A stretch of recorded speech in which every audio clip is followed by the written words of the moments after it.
Have you ever felt trapped in your own mind? Do you sometimes wonder why, despite knowing what's right, you still struggle with negative thoughts or unhelpful patterns? Are you tired of feeling stuck, as if you can't break free from your own mental prison, no matter how hard you try? It's as if there's a part of you that holds you back, preventing you from moving forward. You're not alone. In fact, this is something we all face, but there is a way out. There's a path to freedom that can help you find peace, clarity, and a sense of liberation.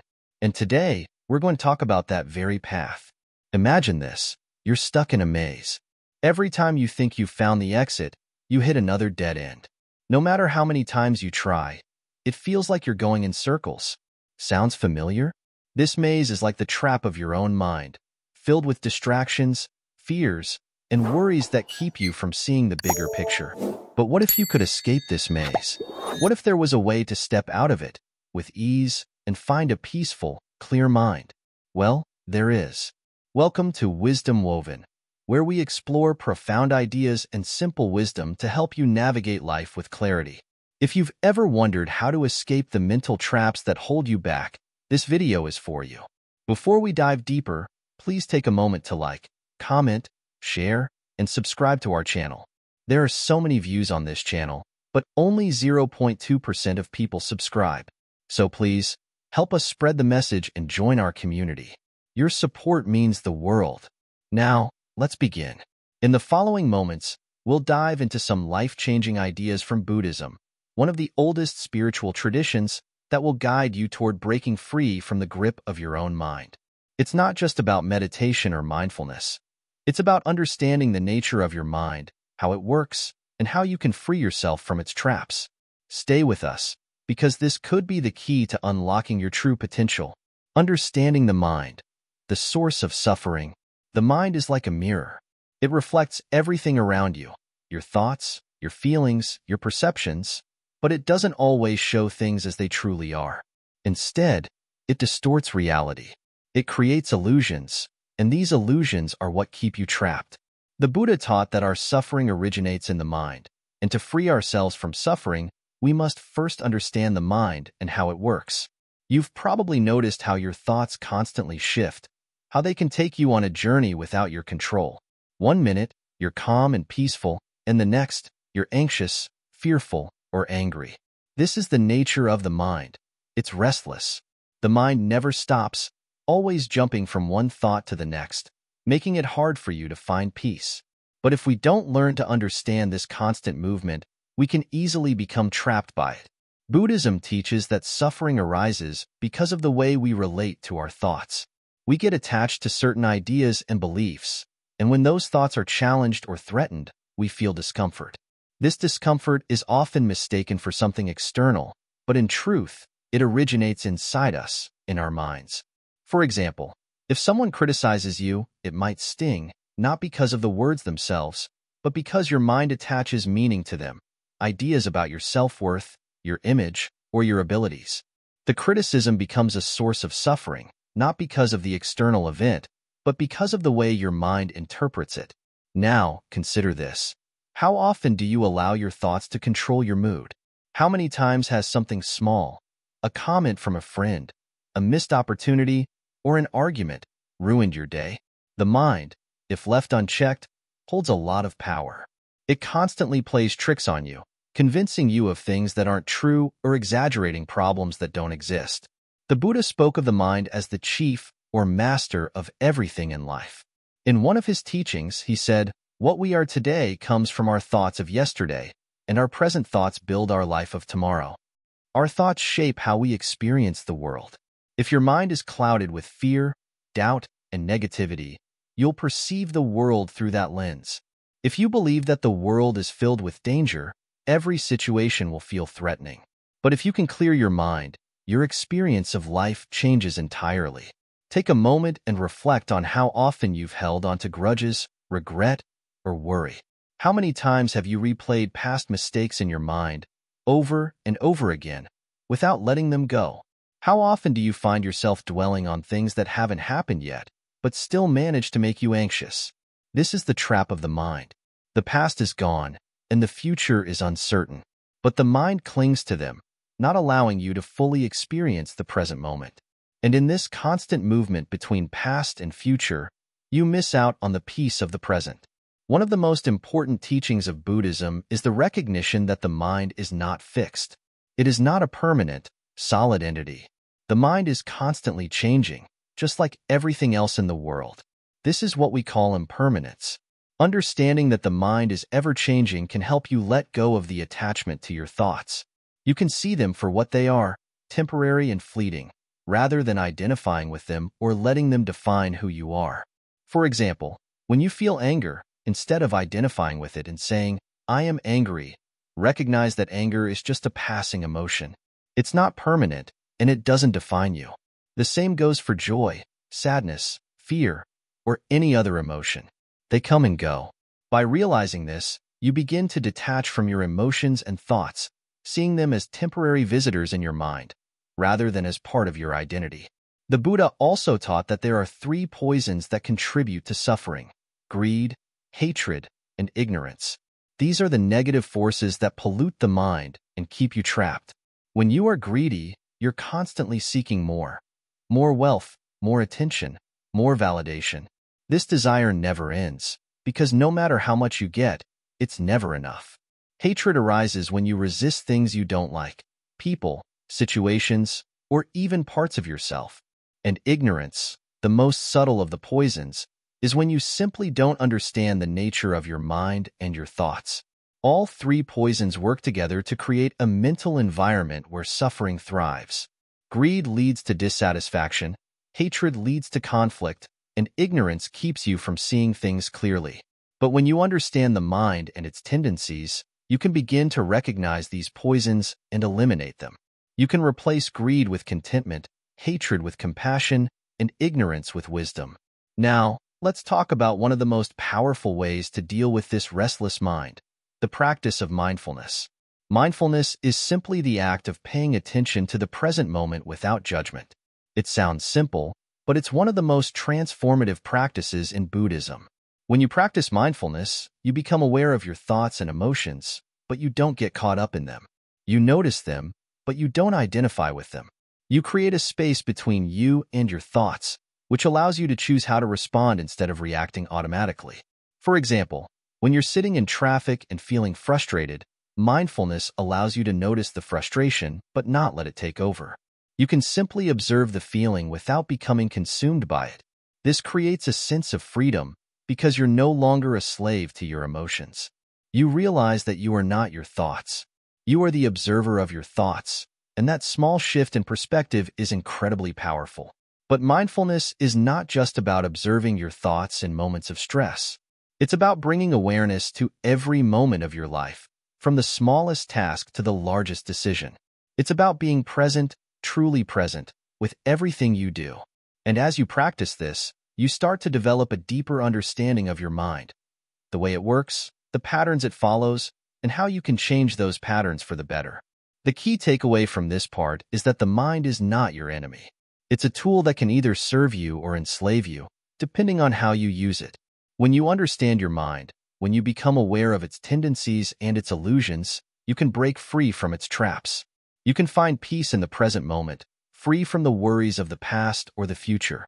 The path to freedom lies in the mind, and by understanding it, you can unlock the door to a life of peace and clarity.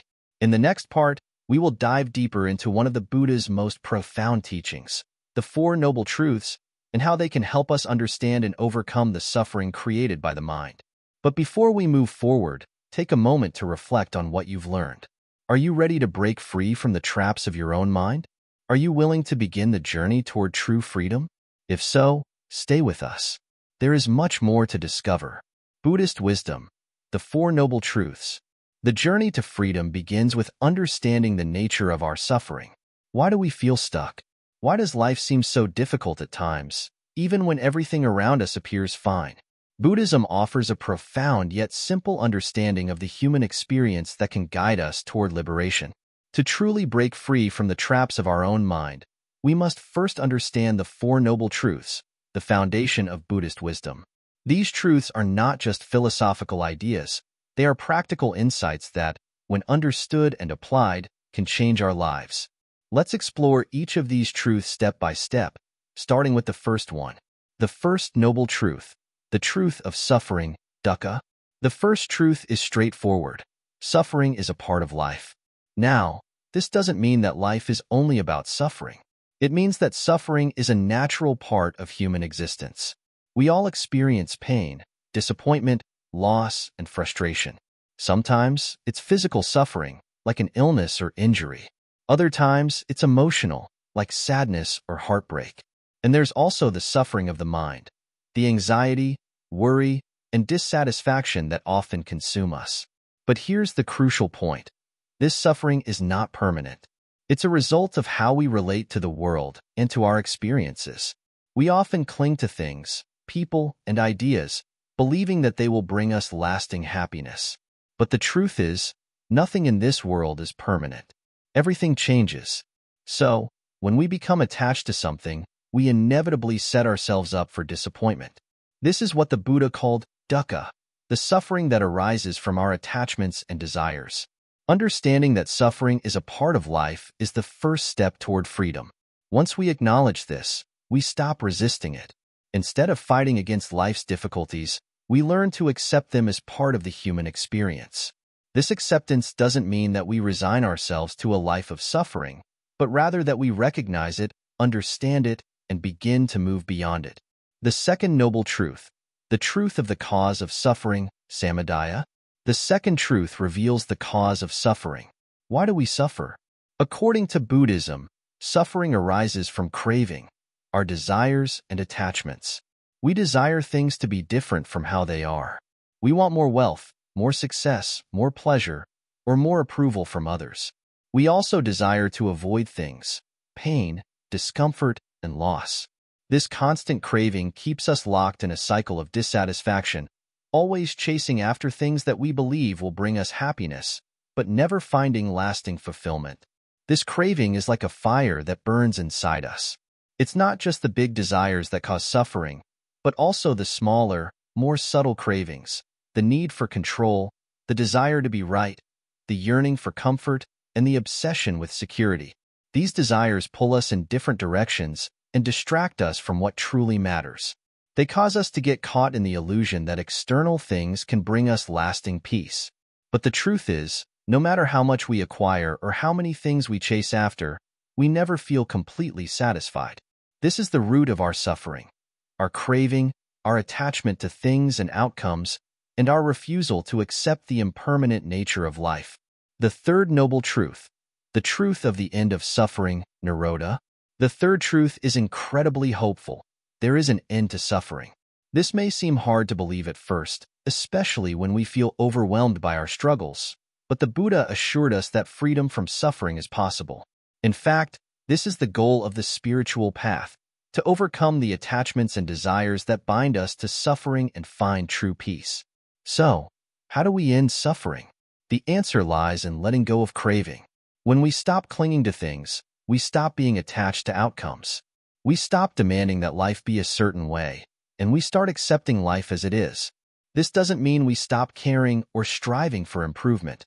It means we stop tying our happiness to external things.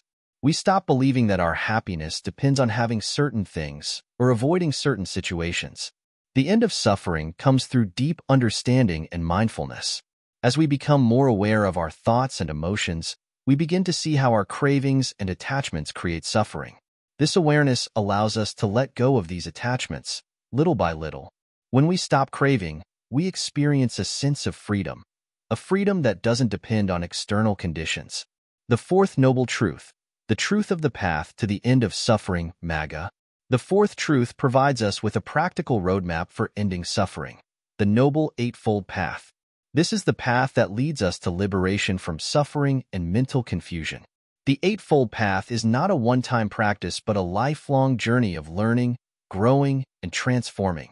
The Eightfold Path consists of 8 principles, grouped into 3 categories: wisdom, ethical conduct, and mental discipline. Right understanding. This is the first step on the path. It means understanding the nature of reality, especially the 4 noble truths. It's about seeing life as it is, without illusions or false beliefs. Right intention. This refers to our motivations and intentions. It's about cultivating the right attitudes, intentions of kindness, compassion, and generosity. Right speech. Our words have power. Right speech means speaking truthfully, avoiding harmful language, and using words to build others up rather than tear them down. Right action. This is about behaving ethically, acting in ways that benefit others and ourselves. It means refraining from harmful actions like stealing, lying, or harming others. Right livelihood. This is about choosing a profession or way of life that doesn't harm others. It means earning a living in a way that is ethical and supports the well-being of all. Right effort. This involves cultivating positive qualities like kindness, compassion, and wisdom while letting go of negative habits such as greed, anger, and ignorance. Right mindfulness. Mindfulness is the practice of being present in the moment, aware of our thoughts, feelings, and actions without judgment. It's about observing our minds without getting caught up in them. Right concentration. This is the practice of meditation, focusing the mind to cultivate deeper states of awareness and inner peace. By following these 8 principles, we can gradually break free from the cycle of suffering and move toward lasting happiness and peace. Applying the 4 Noble Truths in everyday life. Now, you may be wondering, how do these teachings apply to my everyday life? The 4 Noble Truths are not just abstract ideas, they are practical tools for living. Here's how you can apply them. Recognize your suffering. When you face difficulties, acknowledge them without judgment. Understand that suffering is a part of life and that it is okay to feel pain or discomfort. Don't run from it. Identify the cause of your suffering. Pay attention to your cravings and attachments. Notice when you're attached to a particular outcome or desire. Reflect on how your cravings are creating suffering. Let go of attachment. Practice detachment. This doesn't mean you stop caring or striving for goals, but rather, you stop attaching your happiness to specific outcomes. Understand that everything is temporary, and peace comes from within, not from external circumstances. Follow the Eightfold Path. Cultivate right understanding, right action, and right mindfulness in your daily life. The path isn't about perfection, it's about progress. Every small step you take toward understanding and compassion helps free you from suffering. The 4 Noble Truths give us a clear framework for understanding our suffering and overcoming it. By applying these truths, we can transform our lives and move closer to a state of peace, freedom, and liberation. It's a path that requires patience, but the rewards are profound. So, let's take the first step together toward a life of true freedom, awareness, and the power of mindfulness. Imagine walking through a forest on a quiet, sunny day. You feel the breeze on your face, the warmth of the sun on your skin, and you hear the gentle rustling of leaves. But then, your mind starts wandering. You begin thinking about the past, something that happened yesterday, or maybe even years ago. Your thoughts jump to the future, plans, worries, or things you need to do. Before you know it, you're no longer present in the forest. You've left the beauty around you, lost in your own mind. This is the power of distraction. It pulls us away from the moment and traps us in thoughts that aren't real anymore or haven't even happened yet. This is where mindfulness comes in. Mindfulness is the practice of being fully present, of paying attention to the moment without judgment. It's about slowing down and seeing things as they truly are, without getting caught in the stories our minds tell us. It's a simple practice, but incredibly powerful. The truth is, most of us are caught up in the noise of our minds, constantly thinking about the past or future, missing the only moment that truly matters, the present. And in this state, we experience stress, anxiety, and confusion. But mindfulness helps us break free from that cycle. When you practice mindfulness, you start to notice your thoughts more clearly. You don't judge them or try to control them. You simply observe them, like watching clouds pass by in the sky. They come, they go, and you don't need to hold on to them. The key to mindfulness is acceptance. It's not about forcing your mind to be still, but about allowing yourself to be fully present, no matter what's happening inside. In Buddhism, mindfulness is one of the most important practices. It's called sati, which means awareness or attention. It's the ability to observe your thoughts, emotions, and sensations in the present moment without getting lost in them. This is the foundation of meditation and the key to breaking free from the trap of your own mind. When you start practicing mindfulness, you'll notice that you become less affected by your thoughts. They no longer control you, and you begin to see life with greater clarity and peace. Mindfulness can be practiced anywhere, anytime. It's not just something you do while sitting on a cushion. You can practice mindfulness while eating, walking, talking, or even washing the dishes. It's about bringing your full attention to whatever you're doing, without distractions. For example, when you eat, instead of rushing through the meal while thinking about your to-do list, focus on the taste, the texture, the colors of the food. Feel the sensation of eating and really experience it. This simple act of paying attention transforms the way you interact with the world. The beauty of mindfulness is that it doesn't require any special skills. You don't need to be a meditation expert or have years of experience. All you need is the willingness to be present and open to whatever arises in the moment. This practice helps you detach from the constant chatter of your mind, allowing you to live with greater ease. You'll start to notice that you no longer react automatically to your thoughts or emotions. Instead, you respond with awareness and clarity. It's important to understand that mindfulness is not about escaping your thoughts. It's about understanding them better. We all have thoughts, and not all of them are pleasant or helpful. Some are full of fear, doubt, or anger. Mindfulness allows you to acknowledge these thoughts without letting them control your actions. You see them for what they are, just thoughts, not the truth of who you are. One powerful aspect of mindfulness is its ability to help us break free from the cycle of suffering. In Buddhism, it's said that much of our suffering comes from our attachment to thoughts and feelings. When we identify too strongly with our emotions or beliefs, we trap ourselves in a cycle of desire and aversion. But mindfulness helps us see that these emotions and thoughts are temporary. They don't define us. By practicing mindfulness, we can observe our emotions without becoming overwhelmed by them. This is where true freedom lies. Let's take a simple example. Imagine you're feeling frustrated about something that happened earlier in the day.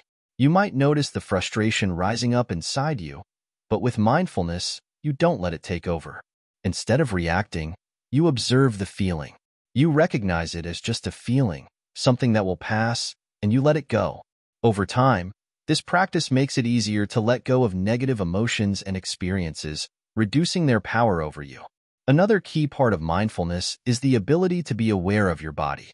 Many times, we're so lost in our thoughts that we forget to pay attention to the physical sensations in our body.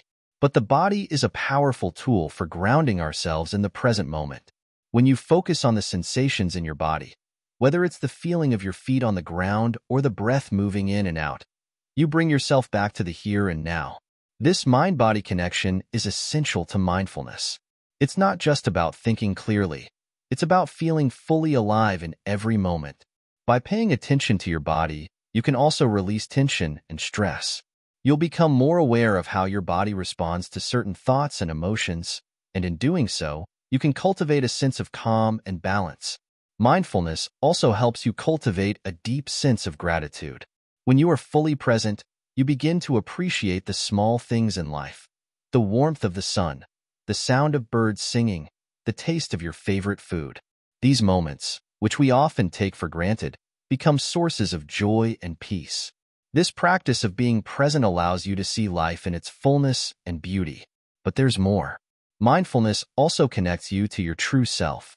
In the stillness of the present moment, you begin to experience who you truly are, beyond the noise of your thoughts. You start to see your life from a different perspective, one that is free from judgment, attachment, and expectation. You can experience life as it is, without trying to control or change it. This is the freedom that mindfulness offers, the ability to simply be, without the need to be anything more. The more you practice mindfulness, the easier it becomes to carry it with you throughout your day. It becomes a natural way of being, one that doesn't require effort or force. You no longer need to remind yourself to be present because it becomes part of who you are. And when you live with this kind of awareness, life flows more smoothly. You experience less stress, more peace, and a deeper connection to the world around you. As you continue on this journey, remember that mindfulness is not a destination. It's a practice, a way of living. Each moment is an opportunity to be present, to connect with yourself, and to experience the world with fresh eyes. It doesn't matter if your mind wanders. What matters is that you notice it and gently bring yourself back to the moment. So, take a deep breath. Right now, wherever you are, take a moment to pause. Notice the sensations in your body, the sounds around you, and the thoughts that come and go. Don't judge them. Just observe. This is mindfulness. This is the beginning of breaking free from the trap of your own mind. Through awareness, you can transform your life, one moment at a time. The practice of meditation, finding inner peace. The mind is like a restless ocean, constantly changing. It can be full of waves one moment and calm the next. But we rarely see the ocean in its still state because our thoughts are like the waves, ever moving, never ending. How do we find peace amidst this storm? How do we quiet our minds so that we can find clarity? The answer lies in meditation. Meditation is not a mysterious or complicated practice. It's about focusing your mind and calming the waves of thought that constantly arise. Think of it as training your mind, much like you would train your body.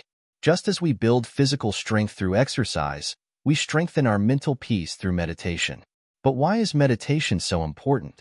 To understand this, let's consider a simple example. Imagine you're sitting by a river. The water is muddy, and you can't see through it. But if you wait, if you just let the water settle, the river becomes clear.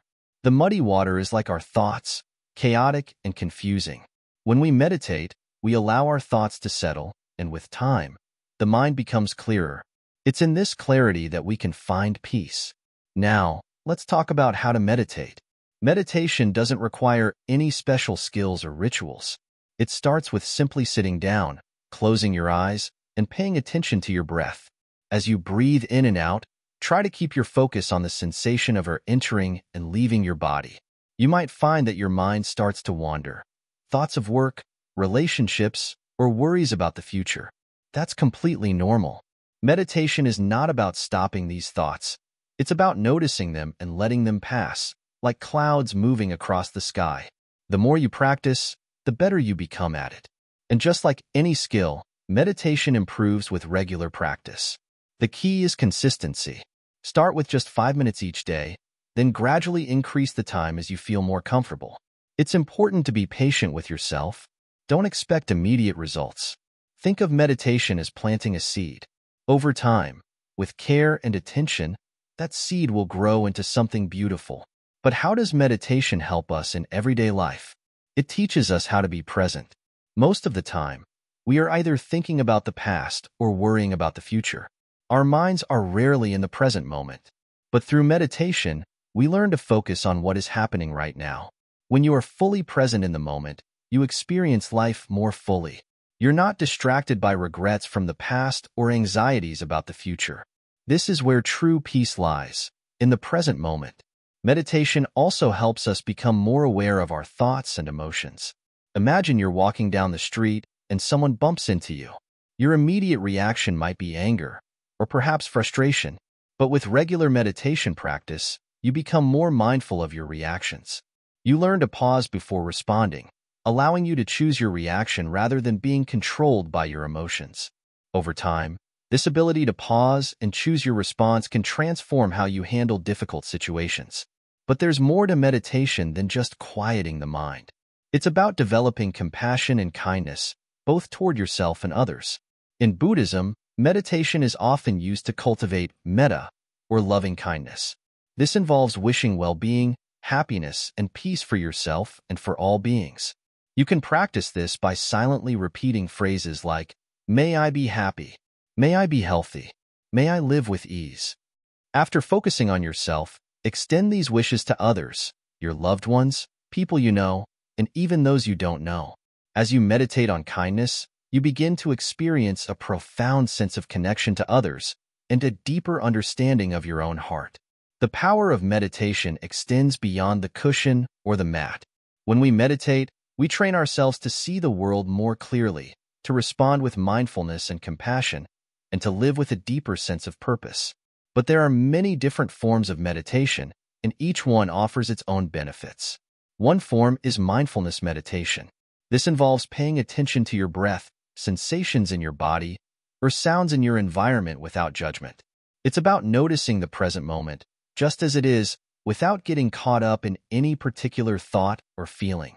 By practicing mindfulness, we develop the ability to live fully in each moment, appreciating the richness of life around us. Another form is concentration meditation, which focuses on a single object or sound, like a candle flame or a mantra. This helps to train the mind to concentrate, cutting through distractions and bringing our attention to one point. The more you practice, the stronger your concentration becomes, and you'll find that you're able to focus better on all aspects of your life. There's also loving-kindness meditation, as mentioned earlier. This practice focuses on developing compassion by sending loving thoughts toward yourself and others. It's a way to cultivate a sense of connection and care, not just for those you love, but for all beings everywhere. In Buddhism, meditation is often paired with the practice of vipassana, or insight meditation. This involves observing your thoughts, feelings, and sensations with mindfulness, without attachment or aversion. Through this practice, you begin to see things as they truly are, impermanent, unsatisfactory, and not self. Vipassana helps you gain wisdom by seeing through the illusions of the mind. The more you meditate, the more you'll begin to notice the changes in your life. You'll become more patient, more compassionate, and more present. Meditation helps us realize that we are not our thoughts, our emotions, or our past experiences. We are the observer of these things. And by simply observing, without judgment or attachment, we can free ourselves from the traps of our own minds. As you continue to practice meditation, you'll find that it becomes easier to return to a state of peace and calm, no matter what life throws your way. You'll be able to face challenges with greater clarity, and you'll feel more centered and balanced in your everyday life. Meditation is not a quick fix. It's not about achieving a state of constant happiness or removing all discomfort. It's about learning to be present with whatever arises in your mind, accepting it without judgment and allowing it to pass. Over time, this practice will lead to a deeper understanding of yourself and a profound sense of peace. So, if you've never meditated before, start small. Find a quiet space, sit comfortably, and simply focus on your breath. Don't worry if your mind wanders. Gently bring your attention back to your breath and let go of any frustration. This is the practice, being kind to yourself and staying present with what is. You'll begin to notice subtle changes in how you respond to life. And that's when you'll realize the power of meditation to transform your mind and your life. Remember, just like the river becomes clear when the water settles, so does your mind when you give it the space to be still. With patience and practice, meditation will help you find the calmness and clarity you've been seeking. And as you continue to practice, the peace you cultivate on the cushion will extend into your daily life, helping you navigate the world with a calm, clear mind. Detachment and letting go of attachments. Let's take a moment to think about something that most of us don't like to face: attachment. It's one of the most powerful forces in our lives, yet it often keeps us trapped. Have you ever held onto something so tightly, an idea, a relationship, a possession, that you felt like you couldn't live without it? It's a feeling we all know, but one that can easily lead to pain and suffering. But here's the key. True freedom comes not from holding on, but from learning how to let go. This is what Buddhism teaches us, and it is the path to liberation from the traps of the mind. We all have attachments, whether they're to our possessions, our identity, our past, or even our future hopes. These attachments create a sense of security, and for a while, they feel comforting. But over time, they become like chains, keeping us tied to things that are fleeting and impermanent. The problem arises when we believe that we need these things to be happy or complete. It's like clinging to a broken branch during a storm, thinking that it will keep us safe. But in reality, it's the storm that is temporary, and so is the branch. In Buddhism, the concept of detachment isn't about renouncing everything or becoming indifferent to life. It's not about giving up on your dreams, your loved ones, or your passions. Detachment is about understanding that nothing in this world is permanent. People change, objects break, circumstances shift. Holding on to these things tightly creates suffering because, in the end, everything must change. When we let go of our attachment to the idea of how things should be, we open ourselves to the beauty of how they are, in their present moment. The first step in detaching is awareness. When you catch yourself feeling overly attached to something, whether it's a possession, a relationship, or even your thoughts, take a step back. Ask yourself, why am I holding on to this so tightly? What is the fear behind it? What would happen if I let go? This is not an easy question to ask, because our attachments are often tied to our deepest fears and insecurities. But the beauty of this inquiry is that it helps us see the truth behind our attachment.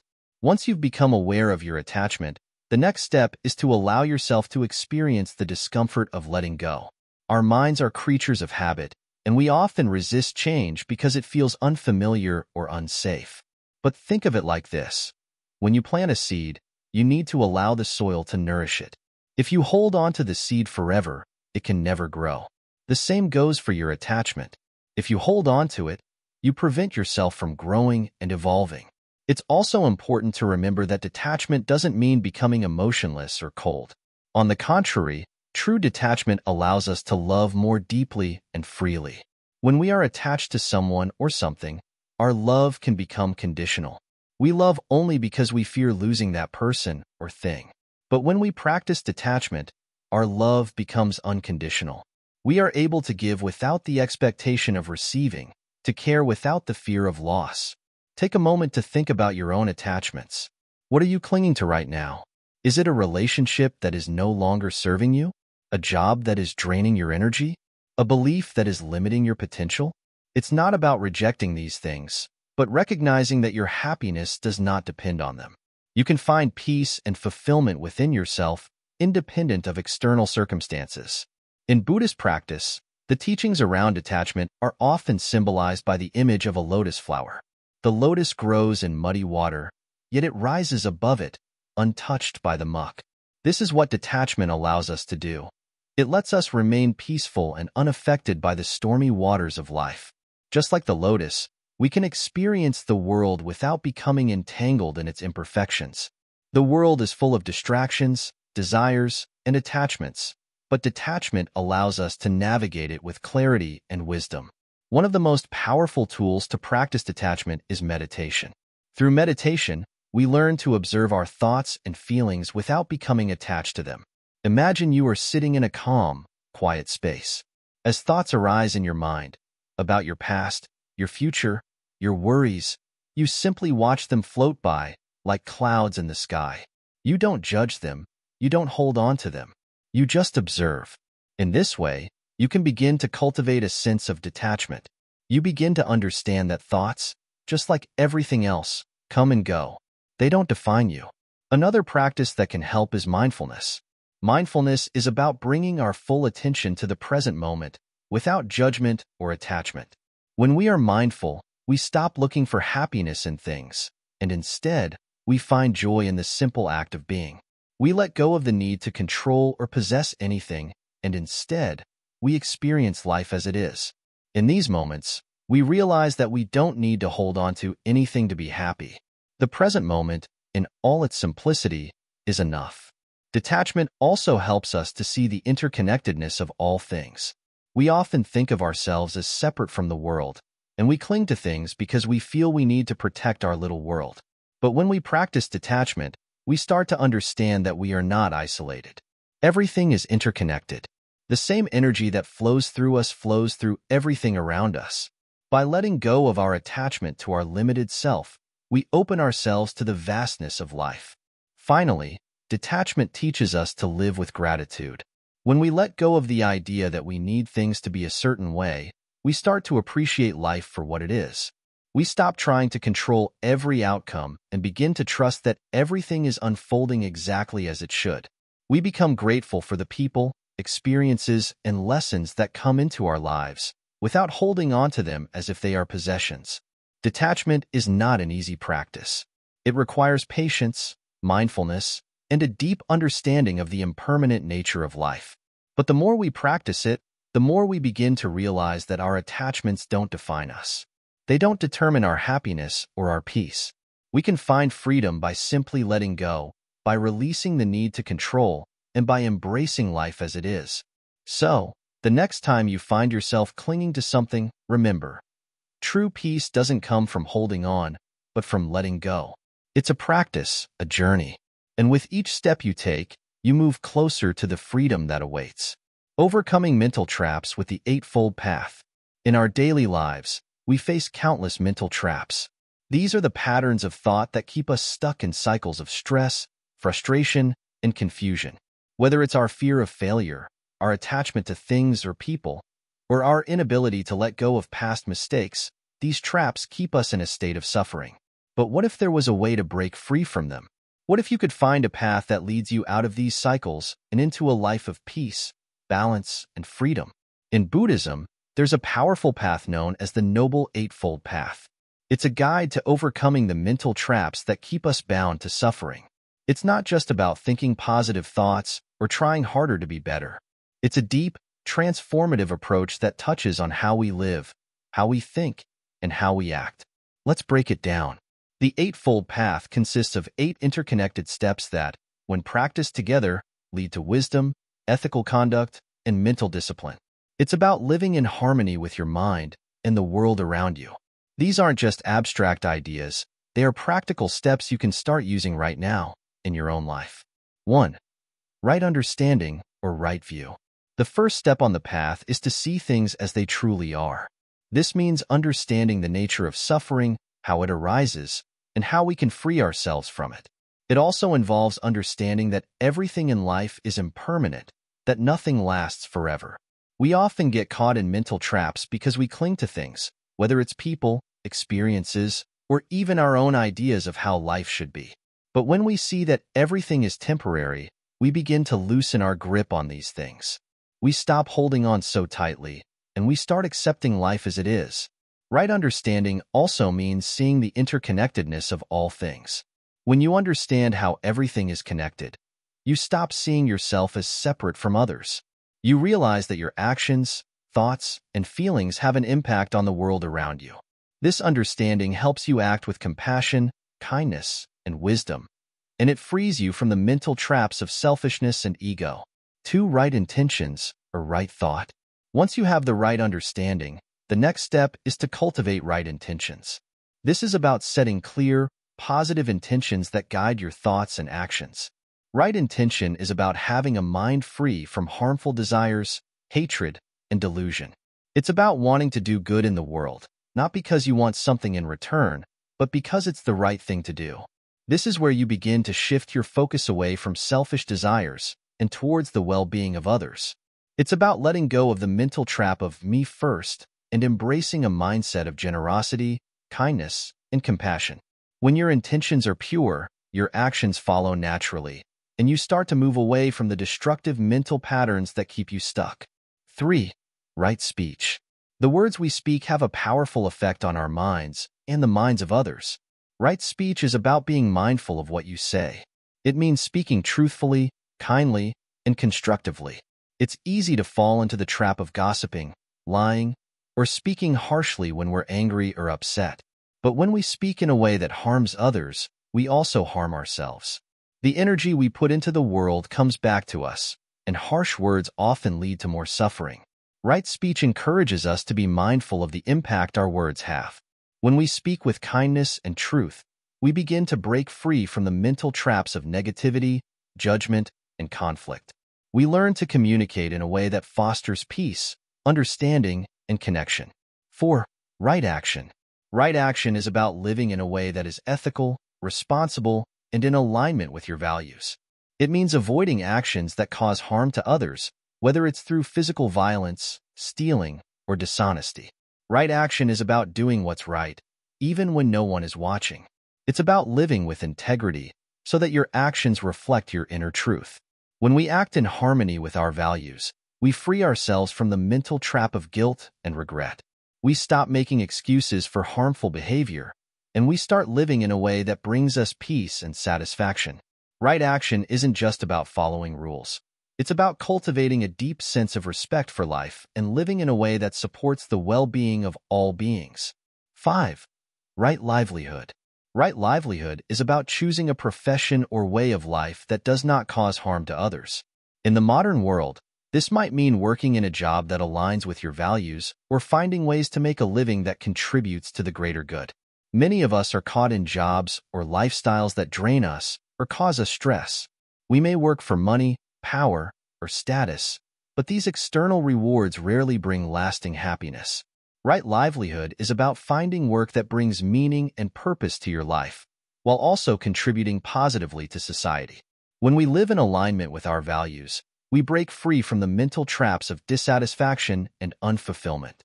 We no longer see work as a means to an end, but as a way to express our deepest intentions and live authentically. 6. Right effort. Right effort is the practice of developing positive qualities and letting go of negative ones. It's about putting in the effort to cultivate mindfulness, kindness, patience, and wisdom. But right effort also means knowing when to let go of things that no longer serve you. It's about avoiding the mental trap of pushing too hard, trying to control everything, or becoming frustrated when things don't go your way. Right effort teaches us balance. It's not about striving or struggling, but about making gradual, steady progress. We focus on making small improvements each day, rather than expecting instant results. By practicing right effort, we develop resilience and patience, allowing us to overcome the mental traps of frustration and self-doubt. 7. Right mindfulness. Right mindfulness is the practice of being fully present in the moment. It means observing your thoughts, feelings, and sensations without judgment. We often get trapped in our own minds, lost in thoughts about the past or the future. But when we practice mindfulness, we bring our attention back to the present moment. We let go of distractions and focus on what's happening right here and now. Mindfulness is a powerful tool for breaking free from the mental traps of worry, anxiety, and stress. It helps us to become more aware of the patterns of thought that cause suffering, and it allows us to let go of them. When we practice mindfulness, we open ourselves up to the richness of the present moment, and we stop being slaves to our thoughts and emotions. 8. Right concentration. The final step on the Eightfold Path is right concentration. This is the practice of focusing your mind in a deep, steady way, free from distractions. Right concentration is often developed through meditation, where you learn to focus your attention on a single object or idea. It's about quieting the mind, letting go of the constant chatter, and allowing yourself to enter a state of deep peace and stillness. When we practice right concentration, we break free from the mental traps of confusion and overwhelm. We learn to direct our energy and attention in a focused, purposeful way.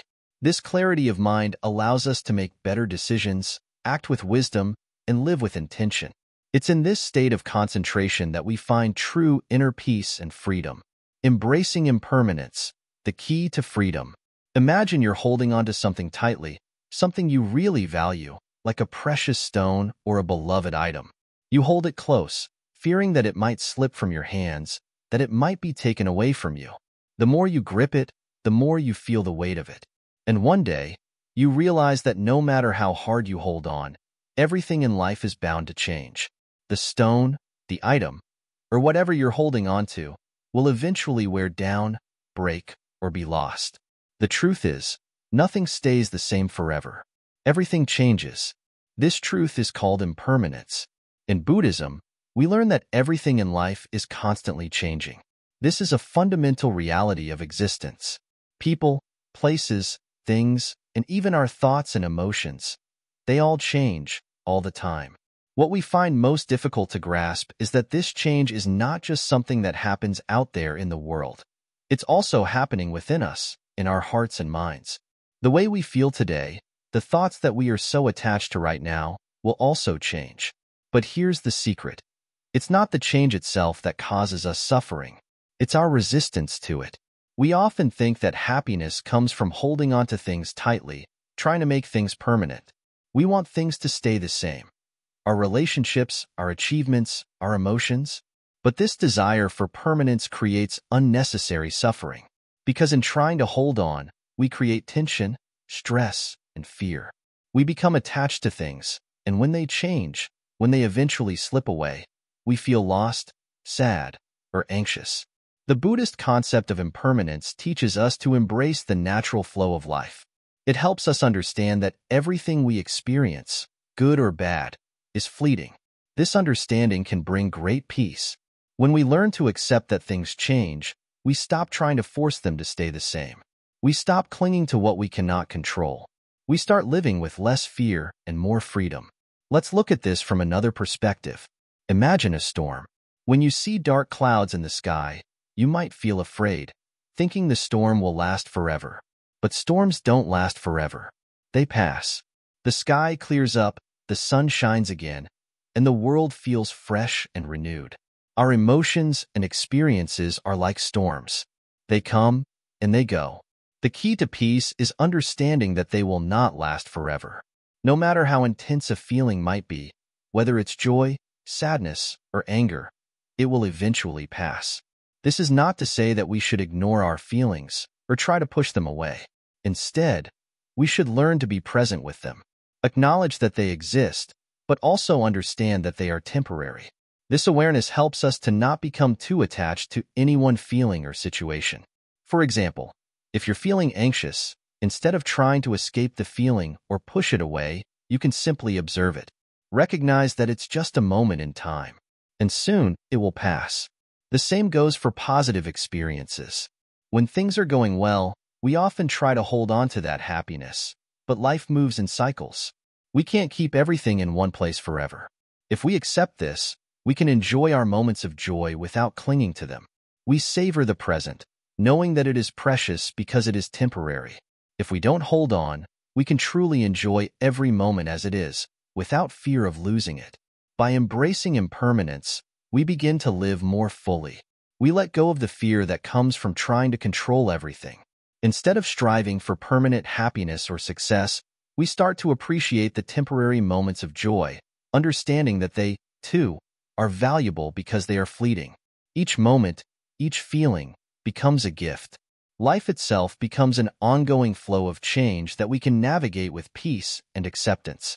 There's another important aspect to impermanence. It teaches us the value of non-attachment. Attachment to people, places, or things can be the root of many of our struggles. When we are attached, we fear losing what we love. We become anxious about change, and we try to control what is beyond our control. But when we accept that everything changes, we stop holding on so tightly. We can love without fear. We can enjoy without worry. We can experience life without trying to make it last forever. Consider a tree. A tree's leaves change color and fall in autumn. The tree doesn't resist this process. It doesn't try to hold onto its leaves, fearing their loss. Instead, it lets them go, understanding that this is part of life's cycle. The leaves fall, and in time, new ones grow. The tree continues to live, embracing the changing seasons. Just like the tree, we can live in harmony with the seasons of our own lives. When we let go of attachments, we begin to grow in new ways. Embracing impermanence doesn't mean we become indifferent or detached from life. It means we become more in tune with the natural flow of life. We become more adaptable, more resilient. Life is constantly changing, and when we resist change, we make life harder for ourselves. But when we accept that change is inevitable, we begin to flow with life instead of against it. This makes us stronger, more peaceful, and more present in every moment. One of the most powerful practices in Buddhism is meditation, which helps us to cultivate this awareness of impermanence. Through meditation, we learn to observe our thoughts, feelings, and experiences without getting caught up in them. We see that they arise and pass away, just like waves on the ocean. With this understanding, we can face life's challenges with a calm and clear mind, knowing that nothing lasts forever. This is the freedom that comes with embracing impermanence, the freedom to live fully without the burden of attachment or the fear of loss. When we stop clinging to things, we open ourselves up to the endless possibilities that life offers. We no longer fear the unknown because we understand that change is just another part of the journey. Every experience, every moment, is an opportunity to grow and to learn. In the end, impermanence is not something to fear, but something to embrace. It's the key to freedom. When we accept the ebb and flow of life, we begin to see that each moment is precious. We learn to let go of what we can't control and appreciate what we have in the here and now. The practice of embracing impermanence is not about being passive. It's about being fully alive, aware, and present in the changing tides of life. The more we accept change, the more we find peace. The more we let go of our attachments, the more we experience freedom. And the more we understand that everything is temporary, the more we can live each moment with gratitude and joy, knowing that this too shall pass, and that is perfectly okay. Conclusion: living a liberated life. As we come to the end of this journey, I want to leave you with something truly important. Living a liberated life is not a far-off dream. It is a reality waiting to unfold in your own life. Every moment is an opportunity to free yourself from the mental traps that hold you back. The teachings we've discussed throughout this video are not just abstract concepts. They are practical tools for you to start using right now. Now, you may be wondering, what does a liberated life look like? Well, it's not about having everything you want or avoiding all challenges. Instead, it's about a shift in perspective. It's about seeing life as it truly is, not through the lens of fear, desire, or illusion, but through the lens of clarity, peace, and acceptance. It's about waking up each day with a sense of freedom, no longer bound by the chains of your own thoughts, worries, or attachments. But how do we actually live this liberated life? How do we apply all that we've learned? First and foremost, mindfulness is your key. Every moment of your life is a chance to practice mindfulness. It's about being fully present in whatever you're doing, whether you're working, talking to someone, eating, or even just sitting quietly. It's about noticing your thoughts without judgment, observing your emotions without getting caught up in them, and being aware of the sensations in your body. When you're truly present, you stop being a slave to your mind. You realize that your thoughts are not you. They are just passing clouds in the sky of your consciousness. And this awareness allows you to choose your responses rather than react impulsively. Next, letting go of attachment is crucial. In Buddhism, attachment is seen as the root of suffering. We become attached to our ideas, our possessions, our relationships, and even our identities. We think that if we hold on tightly enough to these things, we will be happy. But the truth is, the more we cling to things, the more we suffer when they change or fade away. To live a liberated life, you must practice detachment, not in the sense of not caring, but in the sense of accepting that nothing is permanent. People change, things change, life changes. And when we can let go of our attachment to these things, we open ourselves up to the flow of life, free from the fear of loss or change. This is where the Eightfold Path comes into play. It's not just a set of rules to follow, but a way of living that guides you toward freedom. The Eightfold Path teaches you how to live with right understanding, right intention, right speech, right action, right livelihood, right effort, right mindfulness, and right concentration. These are not just concepts to memorize. They are practices to integrate into your daily life. When you start living with these principles in mind, you begin to break free from the cycles of suffering that keep you stuck. You no longer react blindly to your impulses. You no longer chase after things that don't bring you true happiness. Instead, you begin to live with clarity, wisdom, and compassion. Another powerful tool on your journey is compassion, both for yourself and others. In our busy world, it's easy to become critical, judgmental, and harsh. We criticize ourselves for our mistakes, and we criticize others for their flaws. But true freedom comes from embracing compassion. Compassion allows you to see beyond the surface of things. It helps you to forgive yourself for your past mistakes and to let go of guilt. It allows you to understand that everyone, including yourself, is doing the best they can with the resources they have at the time. Compassion softens the harshness of the world and opens your heart to a deeper sense of connection with others. Embracing impermanence is another essential part of living a liberated life. Everything in life is constantly changing. The seasons change, the people in our lives change, and even our own thoughts and feelings are in a constant state of flux. When we embrace this truth, we stop resisting change. We stop holding on to the past and start living in the present. By accepting the impermanence of all things, we free ourselves from the fear of loss. Life becomes a beautiful dance of ebb and flow, and we learn to flow with it rather than resist. Now, you might think that all of this sounds great in theory, but it's not always easy to put into practice. Life throws challenges at us every day. It's easy to get caught up in our emotions, our thoughts, and the distractions of the world. But remember, the path to liberation is not about perfection.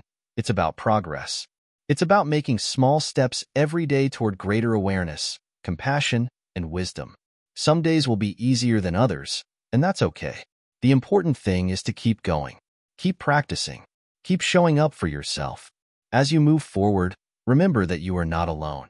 Buddhism teaches that we are all interconnected, that we all share the same human experience. You are part of a much larger whole. And as you free yourself from your own mental traps, you help to create a ripple effect that can bring freedom and peace to the world around you. When you live with clarity and compassion, you inspire others to do the same. You create a space where others feel safe to explore their own liberation. This is the power of living a liberated life, not just for your own benefit, but for the benefit of everyone you encounter. So, I encourage you today to start where you are. Take a deep breath, pause, and simply be present. The path to freedom is not something you need to chase. It's something you can begin right now, in this moment. You don't need to wait for the perfect conditions or the right time. The time to start is now. Let go of the past, let go of the future, and simply embrace the present moment with open arms. In closing, remember that liberation is not an end, but a continuous journey. Every day is an opportunity to practice, to grow, and to move closer to the peace and freedom you deserve. The mind will always try to pull you back into old habits, but with mindfulness, compassion, and wisdom, you have the power to break free. You have the power to live a life of peace, joy, and clarity. Thank you for being part of this journey. I hope that the insights shared here will continue to guide you toward a more liberated, peaceful, and fulfilling life. May you find freedom in every moment and peace in every breath. Keep practicing, keep evolving, and remember, you are the master of your own mind. The true freedom you seek is already within you. Before we conclude, don't forget to like, comment, share, and subscribe to Wisdom Woven for more inspiring content. Let's continue this journey together. Stay tuned for more videos, and may your path always be illuminated by wisdom and light.